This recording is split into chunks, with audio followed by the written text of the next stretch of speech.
Please explain the Lightning Network compared to the XRPL for Bitcoin Maxi Friend. The Lightning Network is a layer 2 on Bitcoin. It locks up the Bitcoin. It allows you to exchange value over that network to settle much faster when trading Bitcoin, to be able to then unlock the underlying asset and exchange whatever you're holding on that layer 2 for the underlying asset. Very similar like Polygon or Matic for Ethereum. It's not really scalable, where, the TPS on is still far less than 1500. And the XRPL, kind of max TPS or transactions per second is limited to about 1,500 transactions per second, which is not scalable for Visa or MasterCard or a lot of the other applications that many people would like XRP to be used for. You're going to need an implicit or explicit subnet on the XRPL, which, Bob Wade just happens to have a patent for, to be able to scale it to the level of throughput that's going to be required for a lot of these institutional applications and markets. So, if you think about MasterCard or Visa, the 30,000 transactions per second, Bitcoin's never going to get to that amount. It's not going to matter what the layer 2 is or how it's put together. It's not built, and it doesn't have the functionality. And that needs to also be on the layer 1. They're not going to want a Band-Aid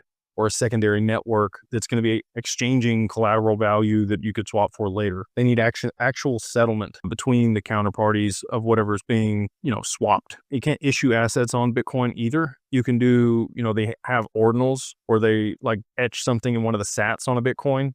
That's a crude way of creating an NFT. They've just tried to adapt what's available on that blockchain to the different things that have happened over time. And kudos to the people that have figured that stuff out. Like, it is cool stuff, runes and ordinals and stuff that they have. It's the first mover. It's like the Netscape. Netscape is not Google. It was never going to be Google. MySpace is not Facebook. It was never going to be Facebook. It got to market. It has brand recognition. A lot of people understand, the supply dynamic of Bitcoin and the value proposition that it has, but it's not. And actually, Satoshi's vision was a peer-to-peer payment system that was, frictionless and removed banks or intermediaries. But when they didn't increase the block size and they decided to fork it to Bitcoin Cash and Bitcoin, they really kind of killed Satoshi's original vision for Bitcoin. And since then, they've just, pushed it toward this narrative around digital gold, which fine. Like, I get that. And again, I think a fair market value for Bitcoin is $5,000 or $20,000. Somewhere in that range, I think, is a fair market value. Just it doesn't have the same value proposition, and it doesn't have the same ability to be able to scale for financial products and markets like the XRPL does with side chains and the subnet that I do believe is going to be imposed on the network.